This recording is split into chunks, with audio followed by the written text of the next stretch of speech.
Bienvenue à la malterie du Château à Belleuil. La malterie du Château existe depuis 1868. La malterie a appartenu à beaucoup de groupes financiers, des groupes internationaux. Il y a quelques années, il y a 8 ans exactement, la malterie a été rachetée par Jean-Louis Dourcy, qui a destiné la production de malt aux petits et moyens brasseurs, mais aussi en se spécialisant dans les malts spéciaux. L'avantage de nos installations est de pouvoir accueillir une capacité de stockage de 13 000 tonnes que l'on peut mettre dans 64 silos différents, ce qui permet d'avoir une maturité du malt beaucoup plus longue que les malteries modernes, mais aussi de produire une vaste gamme de malt. La matière première pour notre industrie, c'est de l'orge de brasserie qui est cultivée principalement en France mais aussi en Belgique. Donc cette orge est réceptionnée soit en camion, soit en péniche via le canal Blaton-Hatt. C'est des péniches de 250 tonnes. L'ordinateur va générer directement un numéro qui va être la base de notre traçabilité au sein de l'entreprise. Et donc de chaque échantillon d'orge, chaque camion, chaque péniche, on prend des échantillons scellés. Donc ces échantillons sont scellés, qui peuvent être utilisés par exemple devant un tribunal compétent.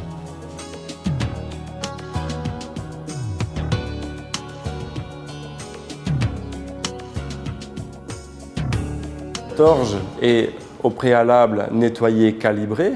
Cette orge va être placée dans des cuves de trempe, donc c'est-à-dire c'est une étape qui consiste à humidifier le grain. On va passer de 14% d'humidité à 44% d'humidité. Ensuite, cette orge va être germée dans le germoir. Donc on parle ici de malt vert.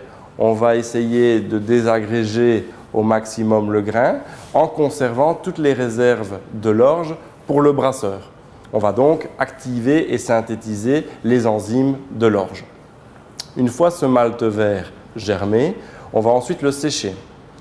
Pour le séchage, nous avons deux méthodes traditionnelles, c'est-à-dire le touraillage, qui consiste simplement à placer ce malt vert sur un plateau fixe, à travers lequel on envoie de l'air chaud. Cet air chaud peut monter de 80 à 130 degrés. Ensuite, nous avons les torréfacteurs. Les torréfacteurs, c'est un tambour dans lequel on va placer des petites quantités de malt, à travers lequel on envoie de l'air chaud, pouvant monter jusqu'à 225-226 degrés. Et sur ce torréfacteur, on va produire une autre gamme de malt. On parle par exemple de malt caramélisé et les malts torréfiés de manière générale. Ensuite, ce malt va être reposé.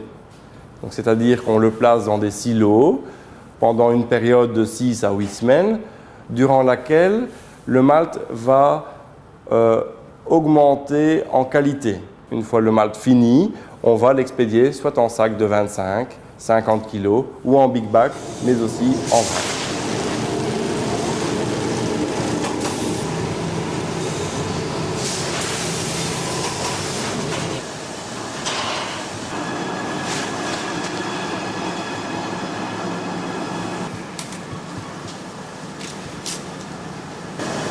Dans le cadre du service aux clients, nous distribuons aussi des levures, du houblon, des sucres, des épices, aussi des produits de nettoyage. Et donc tous ces produits qui font partie des matières premières pour le brasseur sont placés sur les palettes de malt. Et donc le brasseur ne paye comme ça qu'un seul transport. Donc, la malterie du Château a récemment investi dans une nouvelle installation de torréfaction. Cette installation est un projet innovant. C'est un projet qui représente 4 millions d'euros. Ça représente aussi de la recherche avec différentes entreprises et universités. Ce projet consiste en fait à garder le process traditionnel de torréfaction auquel on a greffé ce qu'on appelle un préparateur. Et ce préparateur va nous permettre de conserver une humidité maximale dans le grain, pouvoir pouvoir mettre ce grain à différents paliers de température pour pouvoir obtenir une saccharification complète. Et donc, une fois la saccharification complète, on va passer ce malt vert dans le torréfacteur traditionnel dans lequel on va obtenir une caramélisation à 100%. Ça permet aussi de réaliser des maltes plus aromatiques. Donc on a développé des maltes qui ont une quantité d'arômes plus importante, mais aussi une diversité d'arômes beaucoup plus importante. Parmi nos 900 brasseurs, nous retrouvons principalement des brasseries à taille humaine. Nous avons aussi installé un laboratoire au sein de la malterie pour pouvoir rendre des services aux clients, comme les analyses de bière, les analyses de houblon. On peut aussi, bien évidemment, réaliser toutes nos analyses sur nos produits finis, tester nos nouveaux maltes aussi. On a aussi réalisé l'acquisition d'une microbrasserie, des brassins de 200 litres.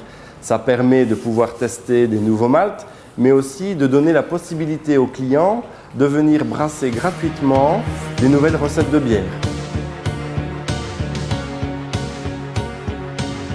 Dans le but de transformer la malterie en malterie verte, nous avons réalisé plusieurs investissements. Le premier investissement était l'achat d'une cogénération, c'est-à-dire c'est un moteur à combustion alimenté au gaz de ville qui nous fournit l'électricité mais aussi de la chaleur. Nous avons installé des échangeurs de chaleur qui permettent de récupérer la chaleur à différents moments du process. Nous avons installé ici prochainement des panneaux photovoltaïques qui vont nous permettre de nous fournir de l'électricité. Et nous avons signé le projet d'une installation d'une unité de biogaz. C'est-à-dire que nous allons récupérer nos propres déchets ainsi que des déchets venant de l'agroalimentaire régional et produire du biogaz qui va alimenter notre cogénération